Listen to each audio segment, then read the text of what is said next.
बच्चों, हम कक्षा 10 की हिंदी पढ़ रहे हैं और हमारी पाठ्य पुस्तक का नाम है कृतिका।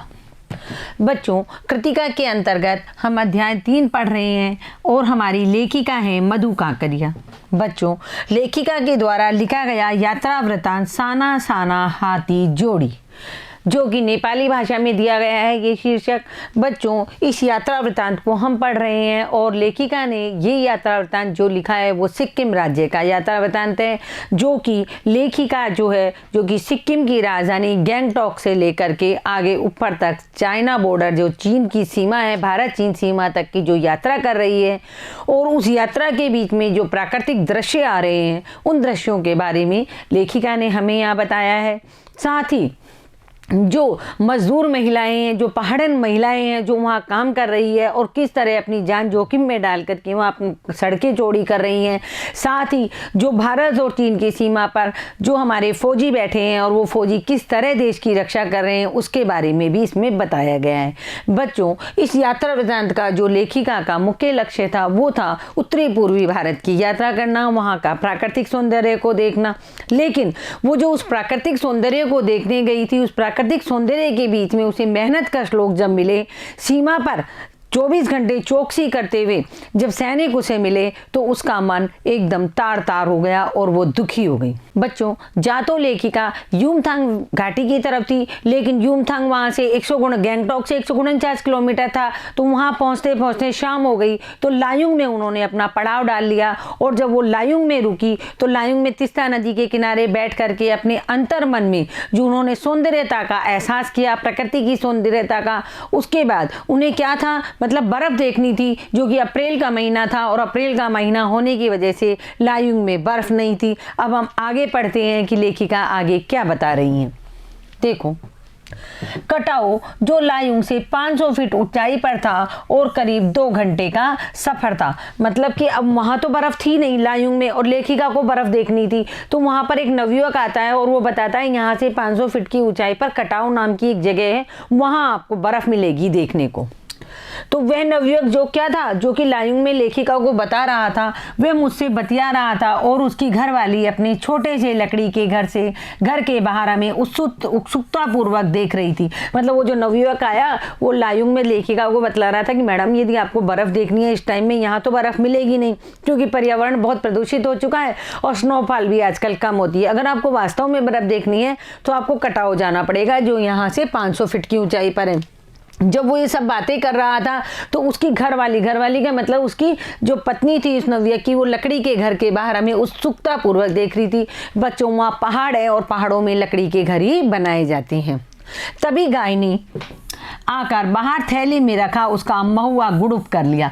देखो बच्चों, ये जो मतलब लेखिका के साथ छोटी छोटी बातें, जो छोटी छोटी घटनाएं बीती, उन सब का उन्होंने वर्णन इस निबंध में या इस यात्रा वृत्तांत में किया है। तो वो नवयुवक जब उससे बात कर रहा था तभी उसकी गाय आई और गाय आकर के उसकी थैले में एक महुआ रखा हुआ था, एक काढ़ा टाइप चीज होती है महुआ, वो रखा हुआ था, उसे गुड़ुप कर लिया, मतलब निगल लिया। किसने? गाय ने। मीठी झिड़कियां देकर उसने गाय को भगा दिया था।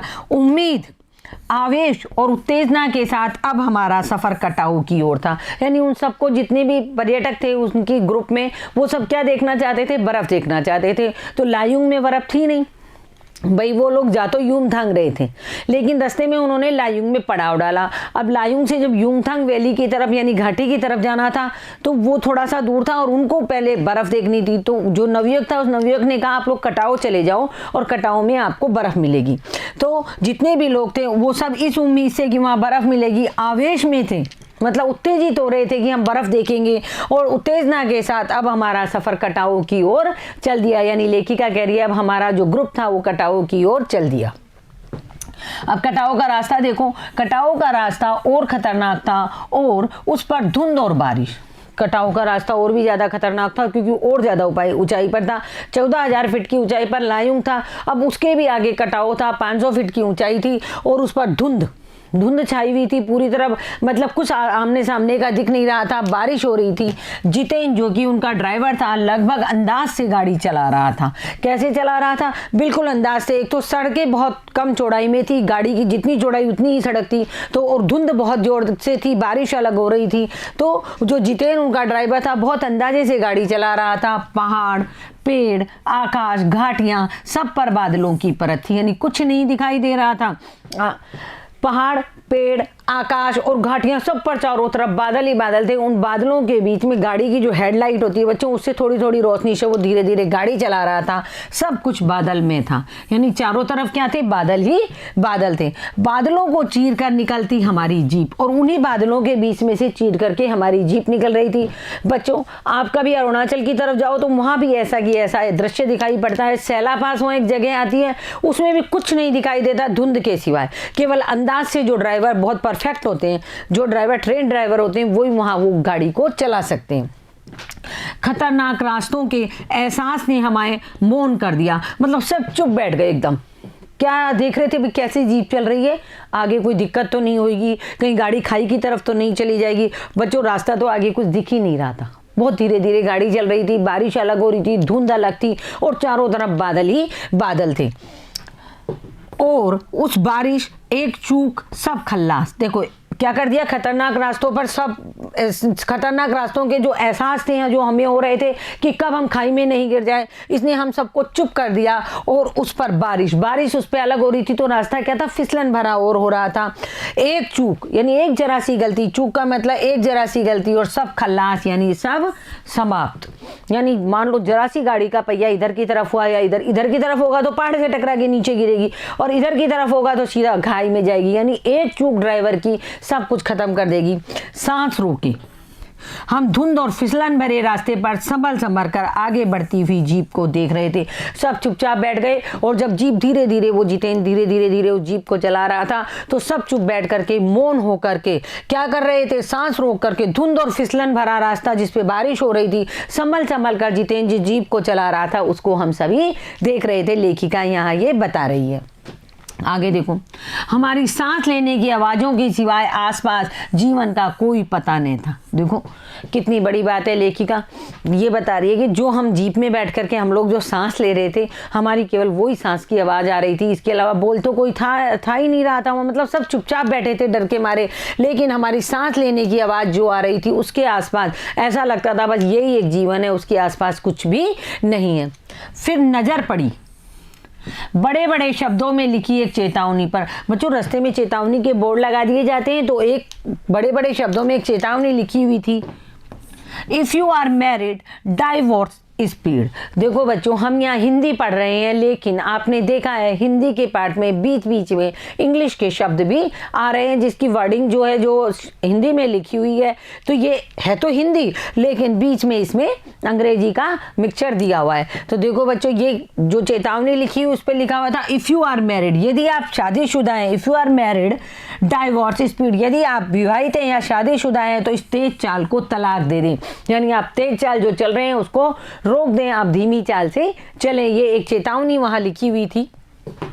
थोड़ी ही दूर आगे बढ़े कि फिर एक चेतावनी, फिर थोड़ा आगे बढ़े तो फिर उनको एक चेतावनी का बोर्ड दिखाई दिया, दुर्घटना से देर भली और सावधानी से मौत टली। देखो बच्चों, अपन कहीं भी जाते हैं, पहाड़ी रास्तों पर जाएं या तेज स्पीड से हाईवे पे जाएं, तो वहाँ ये चेतावनियाँ लिखी रहती है। उसी तरह वहाँ पर भी ये एक और चेतावनी थी कि दुर्घटना से देर भली, मतलब दुर्घटना हो उससे अच्छा है कि आप देर से पहुँच जाओ, और सावधानी से मौत टली, थोड़ा सावधानी से गाड़ी को चलाओ ताकि अपनी मृत्यु को प्राप्त तुम नहीं हो।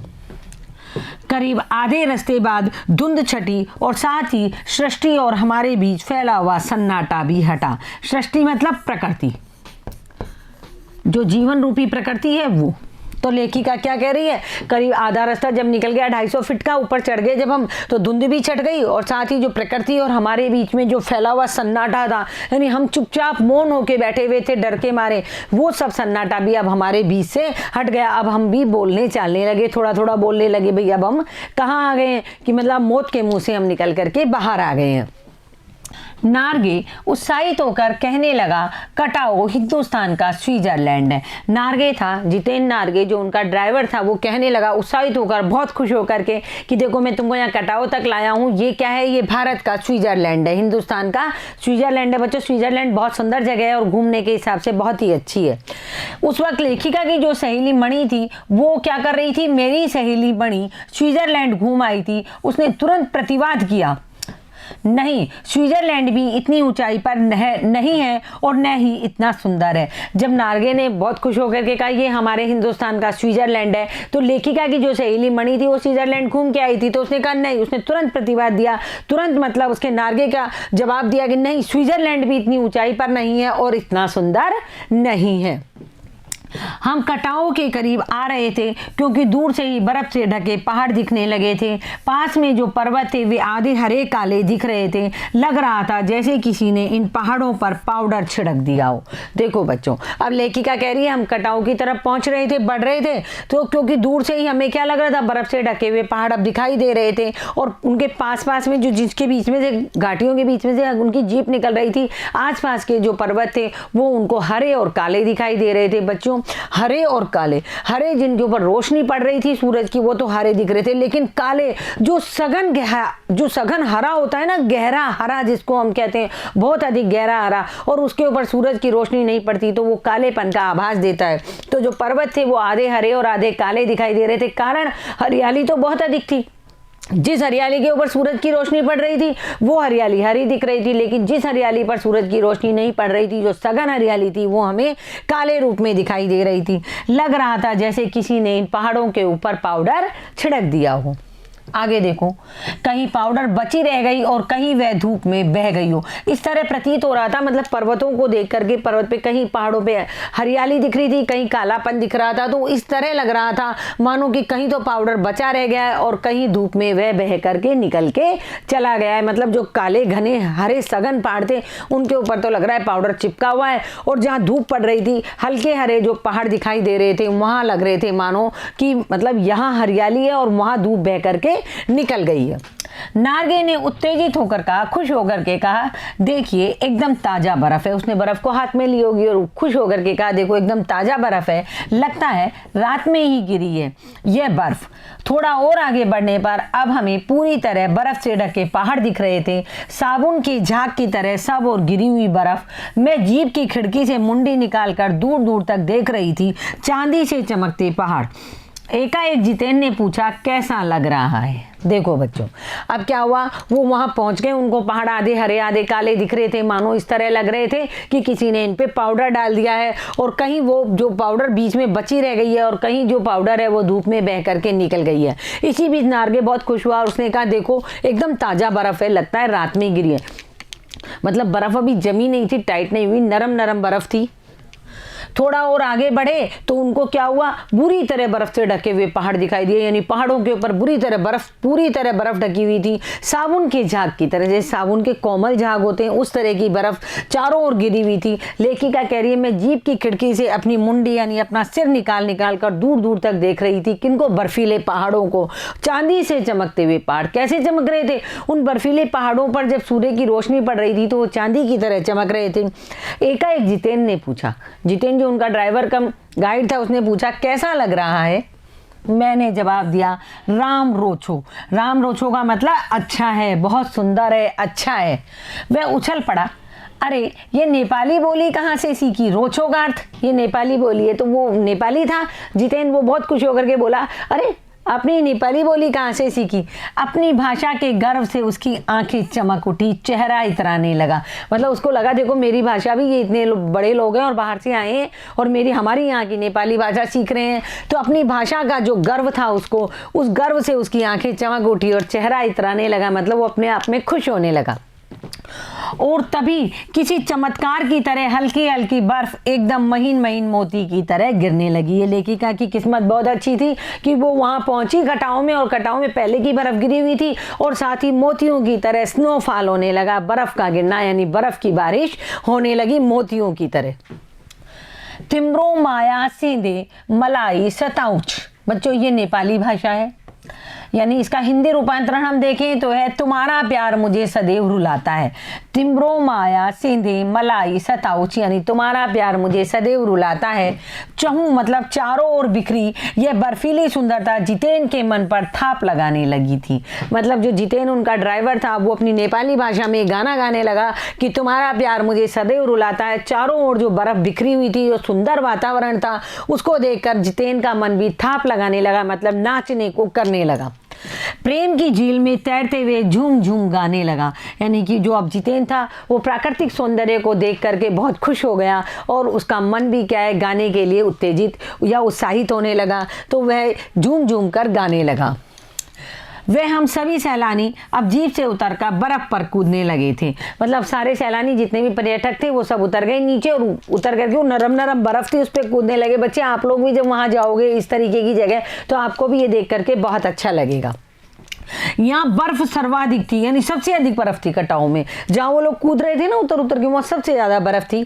घुटनों तक नरम नरम बर्फ थी, यानी घुटनों तक की बर्फ थी पहाड़ों पर। कितनी थी? घुटनों तक की बर्फ थी। पूरी जगह बर्फ की चादर फैली हुई थी। जितने भी पर्यटक साथ में गए थे, सैलानी यात्री जो भी थे, वो कूद कूद कर उसमें नरम नरम बर्फ में कूदने लगे। ऊपर आसमान और बर्फ से ढके पहाड़ एक हो रहे थे, यानी ऊपर आकाश में बादल हो रहे थे बहुत ज्यादा, और बादल और पहाड़ मिलकर के एक हो रहे थे। कई सैलानी बर्फ पर लेटकर हर लम्हे की रंगत को कैमरे में कैद करने लगे थे। यानी सैलानियों को, पर्यटकों को इतना आनंद आ रहा था कि वो क्या हुआ, बर्फ पर लेट गए और उसके हर लम्हे को, यानी हर पल को, लम्हे का मतलब है हर पल या हर क्षण को, वो क्या उसकी रंगत यानी उसकी छवि और उसकी छटा को अपने कैमरे में कैद कर रहे थे। बर्फ पे लोटपोट हो रहे थे और मजे कर रहे थे, बहुत खुश हो रहे थे और कैमरों से फोटो खींच रहे थे। मेरे पांव झनझन करने लगे थे। पांव झनझन करने लगे मतलब बच्चों सर्दी की वजह से पाँव में सुन्नता आ जाती है ना, बर्फ की वजह से एकदम जैसे एकदम ठंडे या सुन्न पाँव हो जाते हैं। तो लेखिका कह रही है मेरे पाँव तो झनझन करने लगे थे पर मन वृंदावन हो रहा था। वृंदावन का मतलब है बच्चों यहाँ पवित्र भाव जागना या भावुक होना। मतलब मैं इस प्रकृति के सौंदर्य को देख करके मेरा मन पवित्र हो गया और वृंदावन होना यानी बहुत मेरे अंदर अच्छे अच्छे भाव जागृत होने लगे और मेरे भीतर जैसे देवता जाग गए थे। यानी मेरा एकदम किससे, उस परमात्मा से साक्षात्कार होने लगा। मेरे अंदर कौन जाग गए? परमात्मा, आत्मा और परमात्मा का मिलन होने लगा। ख्वाहिश हुई। ख्वाहिश का मतलब इच्छा। ख्वाहिश का मतलब है इच्छा। ख्वाहिश हुई कि मैं भी बर्फ पर लेटकर इस बर्फीली जन्नत, जन्नत का अर्थ है बच्चों स्वर्ग, इस जन्नत का जी भर देखूं। मतलब मेरी भी इच्छा हुई। उसके पैर तो झनझना रहे थे लेखिका की ठंड की वजह से, लेकिन मन बहुत पवित्र हो गया। आत्मा परमात्मा का साक्षात्कार होने लगा। लेखिका की इच्छा हुई कि वो भी इस बर्फ पर लेटे और बर्फीली स्वर्ग का आनंद देखे। पर लेखिका कह रही है मेरे पास बर्फ पर पहनने वाले लंबे लंबे जूते नहीं थे। वो जो बूट पहनते हैं ना लंबे लंबे घुटनों तक, फिर बर्फ में चलते हैं, नहीं तो पैर बिल्कुल ही मतलब एकदम सुन्न होकर के ठंडे हो जाते हैं, खून जम जाता है। मैंने चाहा कि किराए पर ले लूं, पर कटाओ, यूमथांग और झांगू लेक की तरह टूरिस्ट स्पॉट नहीं था। देखो बच्चों, जो कटाओ जो जगह थी अभी उसको टूरिस्ट मतलब स्पॉट नहीं घोषित किया हुआ था। ये तो ये लोग ऐसे ही चले गए, इसलिए वहाँ पर्यटक स्थल नहीं था, इसलिए वहाँ दुकानें नहीं थी, और दुकानें नहीं थी तो ये सब चीज़ें वहाँ किराए पे नहीं मिलती। लेकिन यूमथांग और झांगू लेक जो है ये क्या है, ये दोनों ही, इसको झांगू लेक को बच्चों छांग लेक भी कहते हैं। क्या कहते हैं? छांग लेक। ये दोनों जो यूमथांग घाटी और छांगू लेक ये क्या टूरिस्ट स्पॉट थे, मतलब पर्यटक स्थल। टूरिस्ट स्पॉट मतलब भ्रमण स्थल, घूमने वाले जो स्पॉट होते हैं वो नहीं थे। इस कारण यहाँ झांगू की तरह दुनिया भर की तो क्या एक भी दुकान नहीं थी। झांगू लेक, आप नाथुला बॉर्डर की तरफ जाओगे, गैंगटॉक से जब हम नाथुला की तरफ जाते हैं तो रास्ते में झांगू लेक पड़ती है बच्चों, और झांगू लेक के ऊपर इतनी सारी दुकानें हैं, मतलब फौजी लोग भी वहीं से सामान खरीदते हैं और बहुत सारी दुकानें हैं, क्योंकि उसको क्या बना रखा है, टूरिस्ट स्पॉट बना रखा है। ऐसे ही यूमथांग में भी, यूमथांग में दुकानें तो बहुत ज़्यादा नहीं है लेकिन खाने पीने का सारा सामान यूमथांग में मिलता है। तो लेखिका कह रही है कि जो कटाओ है वो यूमथांग और झांगू लेक की तरह टूरिस्ट स्पॉट नहीं था, इसलिए मुझे वहां जूते पहनने को नहीं मिले। वहां एक भी दुकान नहीं थी। खैर, दनादन फोटो खिंचवाने की बजाय मैं उस सारे परिदृश्य को अपने भीतर लगातार खींच रही थी। परिदृश्य का अर्थ होता है बच्चों नजारा। देखो अब लेखिका क्या कह रही है, मैं और लोगों की तरह फोटोएं नहीं खींच रही थी, बल्कि मैं वो सारे नज़ारे को, उस सारे परिदृश्य को अपने भीतर समा लेना चाहती थी। यानी अपने दिलो दिमाग पर उस परिदृश्य को क्या कर लेना चाहती थी, छाप लेना चाहती थी, जिससे महानगर के डार्क रूम में इसे फिर देख सकूं। डार्क रूम मतलब अंधेरा कमरा। जब मैं वापस से अपने महानगर में लौट आऊंगी, भीड़ भाड़ भरी दुनिया में जब मैं लौट आऊंगी, तो अपने अंधेरे कमरे में अपने अंदर जो परिदृश्य मैंने छाप लिए उन परिदृश्यों को मैं देख सकूं। इसलिए मैं कैमरे से फोटो ना खींच करके मैं क्या कर रही थी, सारे परिदृश्यों को अपने भीतर लगातार खींच रही थी, जिससे मैं जब मैं महानगर में आऊं, अपने वापस से जो मेरा गृह नगर है उसमें मैं आऊँ, तो वहाँ का जो अंधेरा कमरा है, वहाँ की जो अंधेरी दुनिया है, उसमें मैं इस प्राकृतिक सौंदर्य का फिर से आनंद ले सकूं। संपूर्णता के उन क्षणों में यह हिम शिखर मुझे आध्यात्मिक अतीत से जोड़ रहे थे।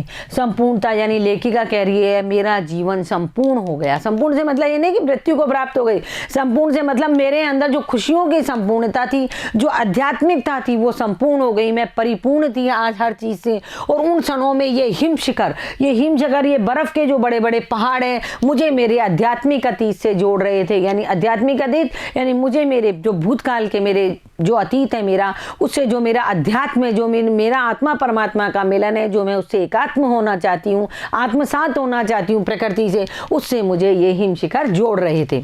शायद ऐसा ही विभोर कर देने वाली दिव्यता के बीच हमारे ऋषि मुनियों ने वेदों की रचना की होगी। देखो लेखिका क्या कह रही है, जो ये हिम शिखर है मुझे मेरे आध्यात्मिक अतीत से जोड़ रहे हैं। आध्यात्मिक अतीत किसको बता रही है?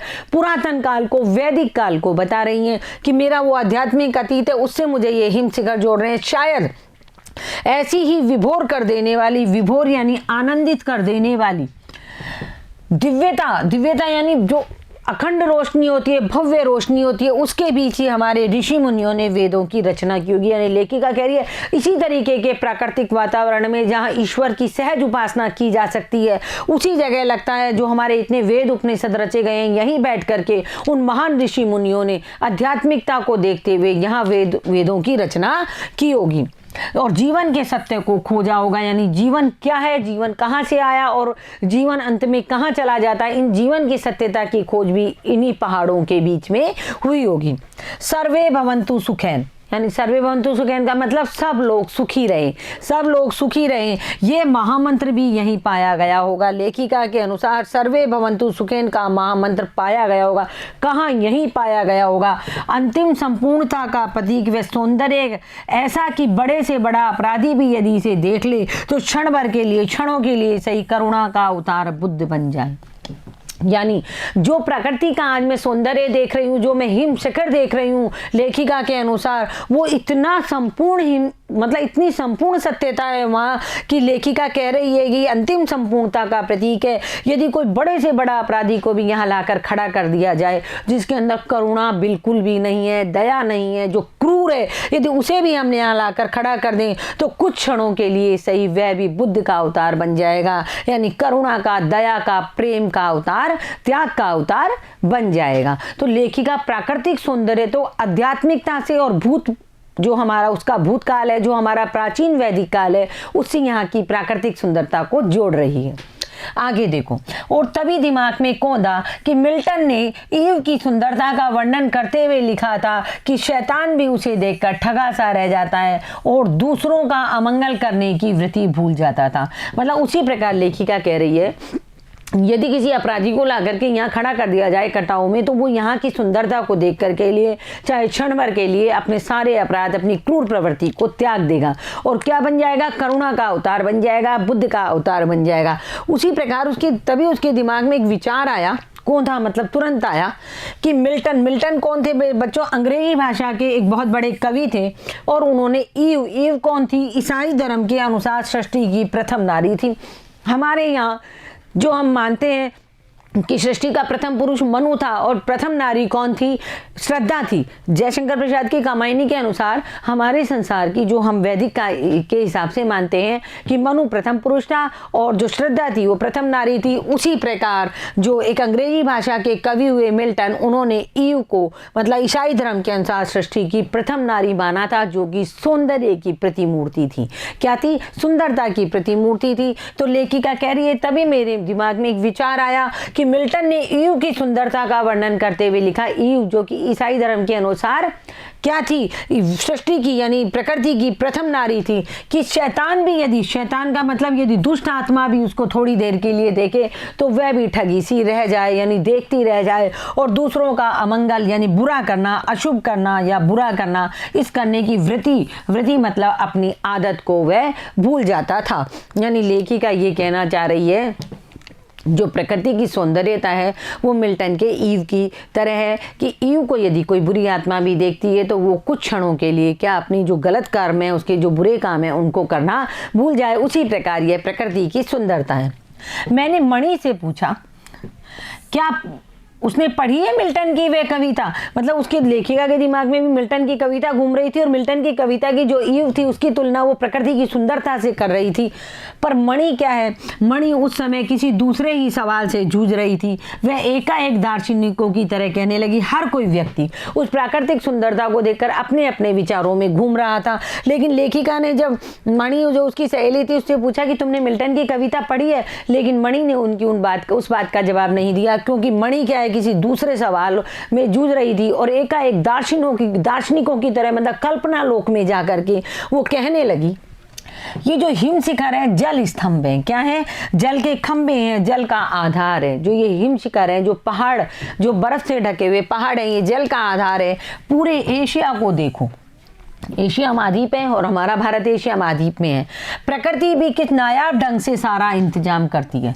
देखो बच्चों, प्रकृति है, प्रकृति में दिन होता है, रात होती है, सुबह होती है, शाम होती है, हम काम करते हैं। प्रकृति ने हमारे लिए हम मतलब इतने सारे वनस्पति जगत हमको दिया, जीव जंतु हमें दिए, पर्यावरण हमें दिया, साथ ही हमें एक ऐसा आकार दिया और उसके अंदर एक जीव डाल करके बनाया। ये सब प्रकृति की महिमा है।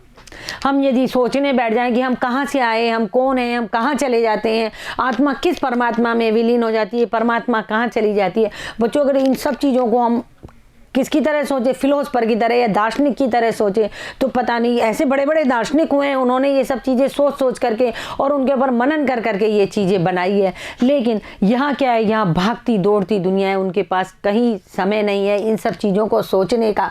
लेकिन मणि फिर भी सोच रही है और मणि कह रही है कि प्रकृति की लीला अजीब है, बड़ी अजीब लीला है कि किस नायाब ढंग से उसने सारा इंतजाम किया है।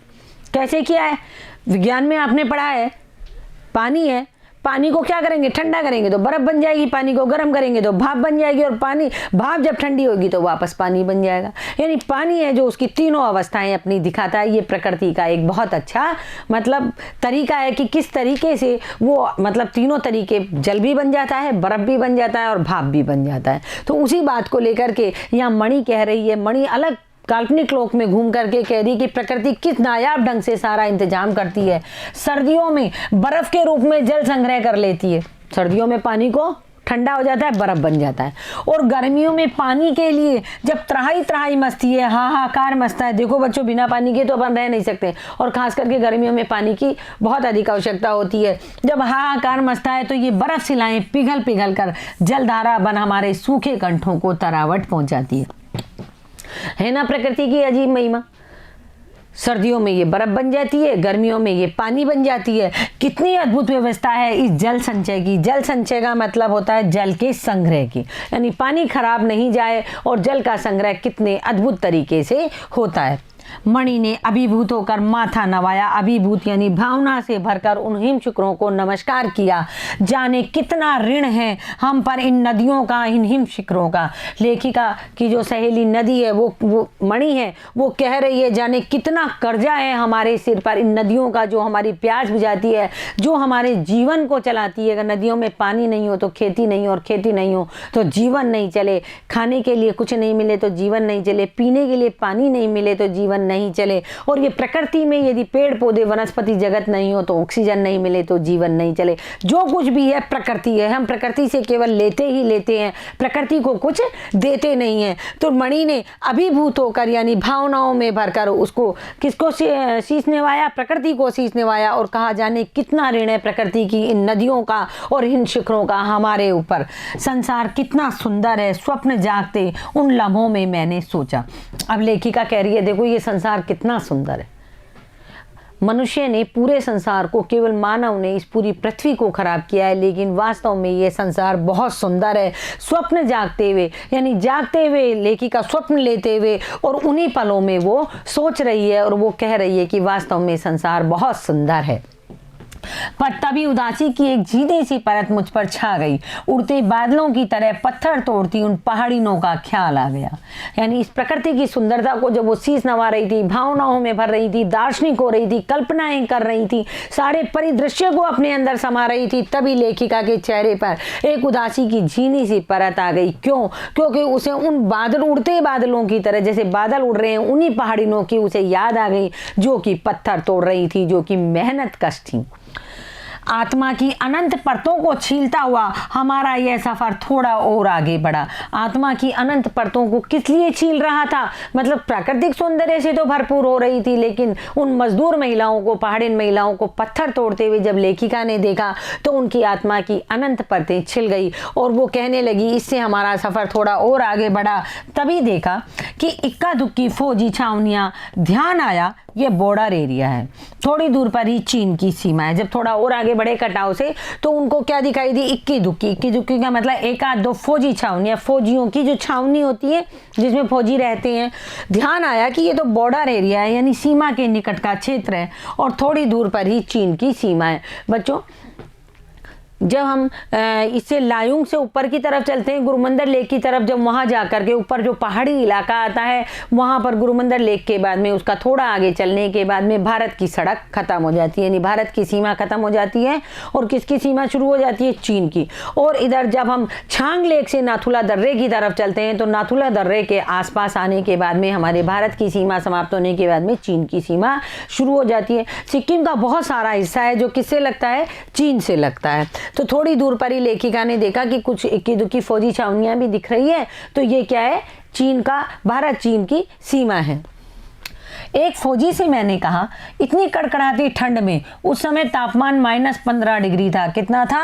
-15 था। अप्रैल का महीना था, अप्रैल यानी बैसाख का महीना था, अप्रैल मई का महीना था, जब हमारे यहाँ क्या हम लोग एसी में बैठते हैं और तेज़ गर्मी पड़ती है। उस वक्त वहाँ तापमान -15 डिग्री था।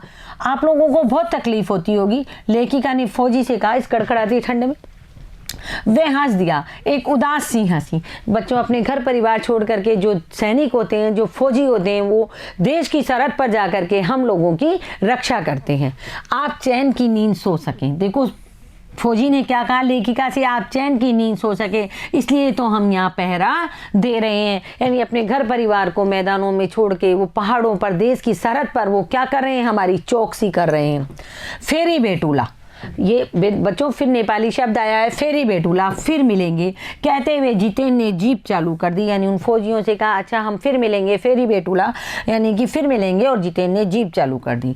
थोड़ी देर बाद ही वह फिर दिखी एक फौजी छावनी जिस पर लिखा हुआ था, we give our today for your tomorrow. यानी आगे थोड़ी दूर चले तो वहाँ पर एक फौजी छावनी और दिखाई दी, उस पर लिखा हुआ था, we give our today for your tomorrow, यानी कि हम अपना आज आपके कल के लिए देते हैं। जो हम अपना आज है आपके कल के लिए दे रहे हैं, और हम यहाँ सीमा पर चौकसी कर रहे हैं। किसके लिए? हमारे देश की जनता के लिए। मन उदास हो गया, भीतर कुछ पिघलने लगा। महानगर में रहते हुए कभी ध्यान ही नहीं आया कि जिन बर्फीले इलाकों में बैसाख के महीने में 5 मिनट में ही हम ठिठुरने लगे थे, हमारे ये जवान पोष और माघ, मतलब जनवरी और दिसंबर, जनवरी का महीना आता है बच्चों, पोष और माघ ये हिंदी के महीने, हिंदी नाम है। जैसे चैत, बैसाख, जेठ, आषाढ़, सावन, भादवा, कार्तिक, पो, माह, तो ये सारे क्या है बच्चों? ये हिंदी नाम है हमारे यहाँ 12 महीनों के। और इन ये पोष और माघ का जो महीना आता है हिंदी का, ये हमारे दिसंबर जनवरी के महीने होते हैं। इनमें जबकि सिवाय पेट्रोल के सब कुछ जम जाता है, ये तैनात रहते हैं, और जिन सकरे, घुमावदार और खतरनाक रास्तों से गुजरने भर में हमारे प्राण कांप उठते हैं, उन रास्तों को बनाने में जाने कितनों के जीवन अपनी मियाद के पूर्व ही खत्म हो गए। मेरे लिए यह यात्रा सचमुच ही एक खोज यात्रा थी। अब देखो लेखिका क्या कह रही है, मन उदास हो गया, क्यों? क्योंकि फौजी लोगों की बातें सुन ली ना, इसलिए। और मन में कुछ पिघलने लगा कि हम जब महानगर में रहते हैं, अपने शहरों में रहते हैं, सुख सुविधाओं में रहते हैं, तो हमें कभी ध्यान ही नहीं आया कि जिन बर्फीले इलाकों में, यानी जिन बर्फीले इलाकों में गर्मी के दिनों में, बैसाख के महीने में बच्चों गर्मी होती है, 5 मिनट में ही हम ठंड के मारे ठिठुरने लगे। और हमारे ये जवान, हमारे ये सिपाही पौष और माघ यानी जनवरी और फरवरी के महीने में जब कितनी ठंड पड़ती होगी बच्चों, वो -50 में जो तापक्रम है वो हो जाता है, टेम्परेचर -50 में। और जो फौजी होते हैं वो रात के टाइम में क्या करते हैं, गड्ढों में अंदर रहते हैं, खड्डे खोद करके, ताकि ठंड कम लगे। और जब सवेरे जब वो उठते हैं तो उनके ऊपर बर्फ ही बर्फ हो जाती है। तो हमारे ये जवान पोष और माघ में, जबकि पोष और माघ के महीने में पेट्रोल के सिवाय सब चीज, पेट्रोल कभी जमता नहीं है बच्चों, तो पेट्रोल के सिवाय सब कुछ जम जाता है। और ये तैनात खड़े रहते हैं। कैसे खड़े रहते हैं? तैनात खड़े रहते हैं, इनके ऊपर बर्फ गिरती रहती है, लेकिन ये मुस्तैदी से हमारे अपने देश की सीमा की चौकसी करते रहते हैं। और जिन सकरे घुमावदार रास्तों से लेखिका जिनसे निकल के आई है, उनमें हमारे एक बार में निकलने भर में ही हमारे प्राण कांप उठे, यानी हम डर उठे कि कब हम मौत के मुंह में चले जाएं। उन रास्तों को बनाने के लिए, उन रास्तों को इन फौजियों ने बनाया है। जाने कितनों के जीवन अपनी मियाद यानी अपनी सीमा से पहले ही खत्म हो गए। जाने कितने फौजियों ने इन रास्तों को मिलकर बनाया होगा और उनका जीवन जब खत्म होना था उससे पहले ही खत्म हो गया होगा इन रास्तों को बनाने में। मेरे लिए यह यात्रा सचमुच ही एक खोज यात्रा थी। लेखिका कह रही है, मेरे लिए जो ये यात्रा थी वास्तव में एक खोज यात्रा थी। पूरा सफर चेतना और अंतरात्मा में हलचल मचाने लगा। यह हलचल मचाने वाला था। लेखिका गैंगटॉक से चली और गैंगटॉक से चल करके पहले यूमथांग पहुंचने की बजाय लायुंग आ गई थी। और लायुंग से जब वो कटाऊ तक पहुंची तो वो पूरा जो सफर था वो चेतना यानी उनको जो जगाने वाली, दिमाग को जगाने वाली, मन को जगाने वाली और अंतरात्मा में हलचल मचाने वाला था। बहरहाल अब हम लायुंग वापस लौटकर फिर यूमथांग की ओर, अब यानी कटाओ से वापस नीचे लायुंग आ गए। अब उन्हें यूमथांग जाना है। जाने के लिए तो यूमथांग के लिए आए थे, लेकिन बर्फ देखने के लिए वो लोग कटाओ चले गए। जितेन कुछ दिन पूर्व ही नेपाल से ताज़ा आया था, यानी जितेन सिक्किम का रहने वाला नहीं था। सिक्किम का जो एक बॉर्डर है वो नेपाल की तरफ लगता है, इसलिए नेपाली लोग सिक्किम में ज़्यादा करके रहते हैं, तो नेपाल से आते जाते रहते हैं। तो नेपाल से ताज़ा आया था। यूमथांग की घाटियों में एक नया आकर्षण और जुड़ गया था, ढेरों ढेर प्रियुता और रिडोडेंड्रों के फूल। जो यूमथांग की घाटियाँ थी उनको देखने के लिए जब लेखिका जा रही थी तो उसमें एक नया अध्याय जुड़ गया, यानी नया आकर्षण, नई एक अच्छी चीज जुड़ गई। क्या थी वो? ढेर सारे, बहुत सारे प्रियुता और रोडोडेंड्रो के जो फूल थे वो चारों तरफ खिले हुए थे। जितेन बताने लगा, बस 15 दिनों में देखिएगा पूरी घाटी फूलों से इस कदर भर जाएगी कि लगेगा कि फूलों की सेज रखी हो। जितेन को इन सब चीज़ों की जानकारी थी क्योंकि वो गाइड भी था और ड्राइवर था, तो लेखिका को बता रहा है कि 15 दिन के अंदर अंदर प्रियुता और रोडोडेंड्रा के फूलों से पूरी घाटी भर जाएगी और ऐसा लगेगा मानो फूलों का बिस्तर लगा हुआ है। यहाँ रास्ते अपेक्षाकृत चौड़े थे, यानी यूमथांग वैली पर्यटन स्थल है इसलिए उसके रास्ते थोड़े चौड़े बना रखे हैं। इस कारण खतरों का एहसास भी कम था। इन घाटियों में कई बंदर भी दिखे, कुछ अकेले, कुछ अपने बाल बच्चों के साथ। बच्चों, जहाँ पर पर्यटक जाते हैं वहाँ पर जीव अपने आप पहुँच जाते हैं ना, तो वहाँ पर कुछ बंदर भी दिखे और कुछ तो अकेले थे, कुछ छोटे छोटे बच्चों के साथ में थे। बहरहाल घाटियों, वादियों, पहाड़ों और बादलों की आंख मिचोली दिखाती पहाड़ी कबूतरों को उड़ाती हमारी जीप जब यूमथांग पहुंची तो हम थोड़े निराश हुए। देखो, घाटियों, वादियों, पहाड़ों और बादलों की आंख मिचोली दिखाती, बीच बीच में कहीं घाटियां हैं, कहीं पहाड़ियां हैं, कहीं वादियां हैं और कहीं बादल कभी सामने आ रहे हैं, कभी छट रहे हैं, कभी धुंध आ रही है, तो इन सबको दिखाती हुई। और पहाड़ी जो कबूतर थे वो बेचारे जीप की आवाज़ से उड़ रहे थे, उनसे हमारी जीप जब यूमथांग घाटी पहुंची तो हम थोड़े निराश हुए। अब यहाँ लेखिका निराश होने की बात क्यों कर रही है? क्योंकि बर्फ से ढके कटाओं के हिम शिखरों को देखने के बाद यूमथांग थोड़ा फीका लगा और यह भी एहसास हुआ कि मंजिल से कहीं ज़्यादा रोमांचक होता है मंजिल तक का सफ़र। देखो लेखिका क्या कह रही है, पहले यूमथांग पहुंच के कटाओ पहुंचती जब तो कोई दिक्कत नहीं थी, लेकिन वो पहले कटाओ जाकर के हिम शिखर देख के आ गई तो उसे क्या हुआ, उसको यूमथांग पहुंची तो वहाँ उसे बर्फ से ढके कटाओं के हिम शिखरों को जब देख लिया तो उन्हें थोड़ी निराशा लगी और यूमथांग थोड़ा फीका लगा और उसे यह भी एहसास हुआ कि मंजिल से कहीं ज़्यादा होता है रोमांचक मंजिल तक का सफ़र। यानी कि मंजिल उनकी कहाँ थी? मंजिल तो उनकी युमथांग थी, जाना तो उनको ये था, लेकिन चले गए कटाव। तो वो कह रही है मंजिल से कहीं ज़्यादा रोमांचक, जो मंजिल से कहीं ज़्यादा रोमांचक कटाव का सफ़र जो था, वो मंजिल तक के सफ़र यानी कि युमथांग के सफ़र से ज़्यादा रोमांचक और ज़्यादा अच्छा था। बहरहाल युमथांग में चुस्त बेचती एक सिक्किमी युवती से मैंने पूछा, क्या तुम सिक्किमी हो? मतलब युमथांग में मैंने आपको बताया ना खाने पीने की चीज़ें बहुत मिलती है, तो एक चिप्स बेच रही थी एक सिक्किमी युवती। तो उसने पूछा कि क्या तुम सिक्किम की हो, मतलब सिक्किम की रहने वाली हो? नहीं, मैं इंडियन हूँ, उसने जवाब दिया। उस सिक्किम की युवती ने कहा, मैं क्या नहीं हूँ, मैं सिक्किमी नहीं हूँ, मैं इंडियन हूँ, मैं भारतीय हूँ। सुनकर बहुत अच्छा लगा। सिक्किम के लोग भारत में मिलकर बहुत खुश हैं। देखो बच्चों, मैंने आपको शुरुआत में बताया था सिक्किम पहले एक स्वतंत्र राज्य था, एक रजवाड़ा था। और ये क्या है, जब भारत आज़ाद हुआ तो ना तो ये चीन में मिला और ना ही भारत में मिला, मतलब इसने अपने आप को स्वतंत्र रखना चाहा, ना ही ये नेपाल में मिला। लेकिन हमारे प्रधानमंत्री इंदिरा गांधी ने 1971 में एक योजना के तहत एक प्लान बनाया, और उस प्लान के तहत सिक्किम के राजा से जाकर के मिली और उसे सिक्किम को भारत में मिलाने के लिए कहा। तो सिक्किम के राजा इसके लिए राजी हो गए और सिक्किम तब से भारत में विलय हो गया। तो अब क्या है, सिक्किम के लोग पहले तो अलग रह रहे थे, सिक्किम आने जाने के लिए भी पासपोर्ट वगैरह की ज़रूरत पड़ती होगी, कुछ होता होगा उस वक्त, लेकिन अब सिक्किम भारत में है। तो जो महिला थी उससे जब लेखिका ने पूछा कि क्या तुम सिक्किमी हो, तो उसने कहा नहीं, मैं भारतीय हूँ। सिक्किम के लोग भारत में मिल करके बहुत खुश हैं।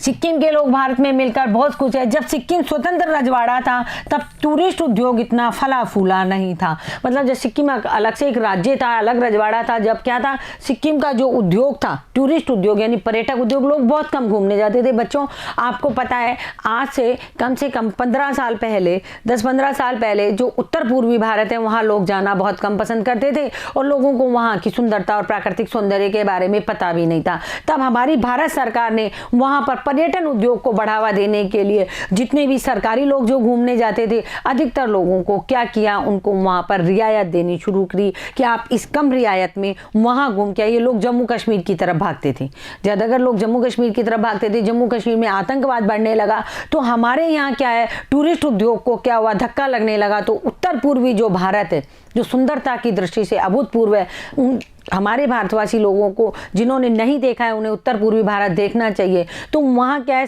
भारत सरकार ने भी वहाँ पे रियायतें दी, तब से लोग उत्तर पूर्वी भारत की यात्रा करने लगे हैं। तो पहले क्या था, जब ये रजवाड़ा था तब तो टूरिस्ट उद्योग बिल्कुल भी फला फूला नहीं था।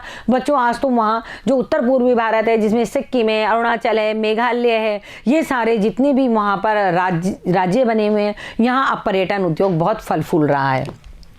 हर एक सिक्किमी भारतीय आबो हवा में इस कदर घुल मिल गया है कि लगता ही नहीं कि कभी सिक्किम भारत में नहीं था। आबो हवा का मतलब होता है जलवायु, यानी अब सिक्किमी लोग भारतीय लोगों के साथ इस तरह घुल मिल गए हैं, भारत की जलवायु में भारत के लोगों के साथ इस तरह घुल मिल गए हैं कि अब लगता ही नहीं है कि सिक्किम कभी भारत में नहीं था। जीप में बैठने को हुए एक पहाड़ी कुत्ते ने रास्ता काट दिया। हम भी कहते हैं ना, बिल्ली रास्ता काट गई, ये रास्ता काट गई। तो जैसे वो जीप में बैठने को एक पहाड़ी कुत्ता था, उसने रास्ता काट दिया। तो मणि जो कि लेखिका की सहेली, उसने बताया ये पहाड़ी कुत्ते हैं, ये भौंकते नहीं हैं। क्या करते हैं, ये भौंकते नहीं है, ये सिर्फ चांदनी रात में ही भौंकते हैं। ये लेखिका की सहेली मणि ने लेखिका को बतलाया। अब लेखिका क्या सोच रही है, क्या विस्मय और अविश्वास से मैं उसे सुनती रही। मतलब लेखिका को इस बात पे विश्वास नहीं आया कि क्या चांदनी रात होगी जब भी कुत्ता भौंकेगा, वैसे नहीं भौंक सकता। क्या समुद्र की तरह कुत्तों पर भी पूर्णिमा की चांदनी कामनाओं का ज्वार भाटा जगाती है। मतलब जिस तरह जब पूर्णिमा की रात होती है, जब समुद्र में क्या होता है, चंद्रमा की आकर्षण की शक्ति से आपने विज्ञान में पढ़ा है ना कि समुद्र में क्या होती है, लहरें ऊपर उठती है और नीचे जाती है, उसे ज्वार भाटा कहते हैं, है ना।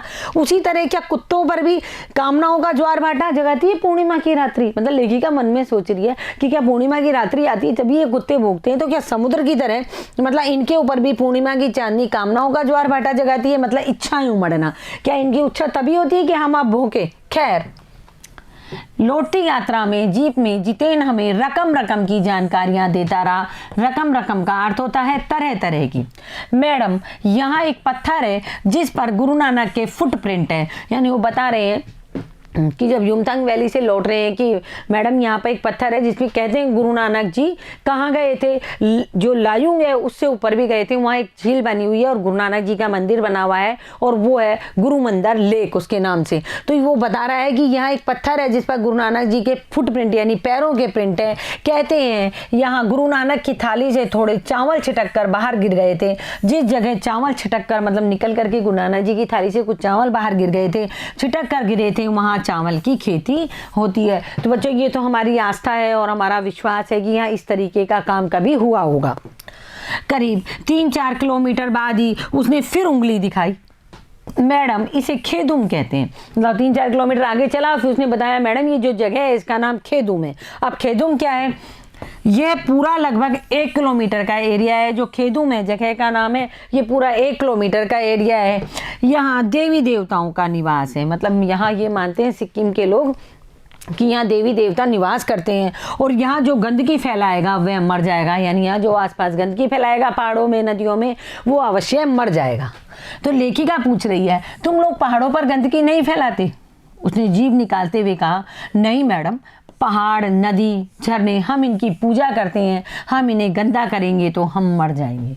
हम मर जाएंगे इसे यहाँ मतलब यदि हम इन्हीं को, हमारा जीवन इन्हीं से चलता है, इन पहाड़ों से, इन नदियों से, इन झरनों से, यही हमारा जीवन है। यदि हम इन्हें ही गंदा कर देंगे तो हम किस तरीके से मर जाएंगे। वो बताता तो इस तरीके से कि देवी देवताओं का श्राप लग जाएगा, हम मर जाएंगे, पर वास्तविकता ये है यदि यही चीज़ें गंदी हो जाएंगी तो हम जिएंगे कहाँ, हमारा रहने का स्थान कहाँ होगा। तभी गैंगटॉक इतना सुंदर है। यानी लेखिका कह रही है तभी गैंगटॉक इतना सुंदर है, तुम उसे इतना साफ सफाई से रखते हो। मैंने कहा गैंगटॉक नहीं मैडम, गतोंग कहिए। क्या नाम कहिए? गतोंग। इसका असली नाम गतोंग है और गतोंग का मतलब होता है पहाड़।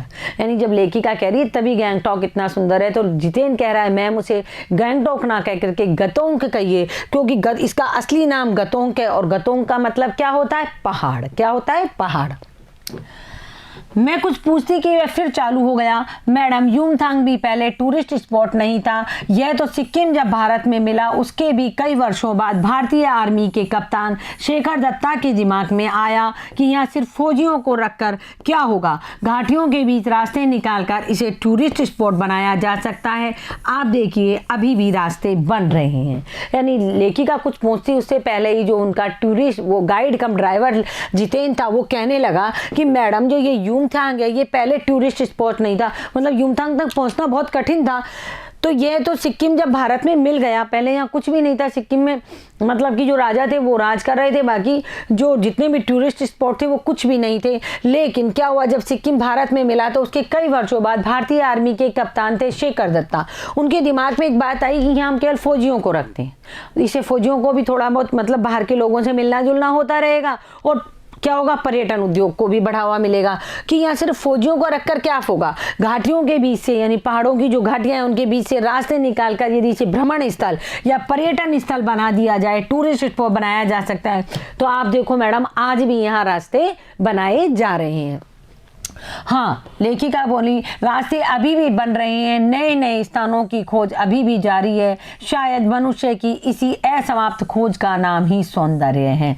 लेखिका क्या कह रही है बच्चों? कटाऊ तक पहुंचना। इसके ऊपर मैं आपको बताऊंगी, इसके सिक्किम में और बहुत ऊपर तक जाते हैं, जब बिल्कुल चाइना बॉर्डर है ख़त्म हो जाता है, लाचेन है, लूचेन है, बहुत छोटी छोटी जगह है। हालांकि लोग वहाँ रहते नहीं है, पर जैसे थोड़ा सा मौसम इसका आता है मई जून का, तब लोग ऊपर की तरफ चले जाते हैं। तो ये जो जगह है लोगों ने खोजी है, पहले ऐसे थोड़ी था कि वो जगह हमारे पास चल के आई, मतलब मनुष्य है, मानव है, उसने ही प्रकृति की सुंदरता को खोज करके रखा है। तो लेखिका कह रही है मनुष्य की इस असमाप्त खोज का नाम ही सौंदर्य है। और मन ही मन मैं कहती हूँ, मतलब क्या है मन ही मन वो कह रही है, हाँ मनुष्य की क्या है असमाप्त होने वाली इस खोज का नाम ही प्रकृति की सौंदर्यता है, यानी प्रकृति की सुंदरता है। और मन ही मन में ये बात कहती हूँ और जीप आगे बढ़ने लगती है। तो बच्चों आज हमने साना साना हाथी जोड़ी नामक पाठ में जो यात्रा वृतांत था गैंगटॉक से लेकर के कटाऊ तक का, उस यात्रा वृतांत को हमने जीवंत रूप में देखा और शब्दों के रूप में हमने उसको पढ़ा। तो बच्चों आप इसको पढ़िए और पढ़ करके इस यात्रा का आनंद लीजिए, साथ ही इसमें जो आए शब्द हैं उन शब्दों का अर्थ भी जानिए। नेपाली भाषा के शब्द आए, हिंदी अंग्रेजी मिश्रित कुछ शब्द आए, उन शब्दों को देखिए, उनका अर्थ जानने का प्रयास कीजिए। धन्यवाद बच्चों।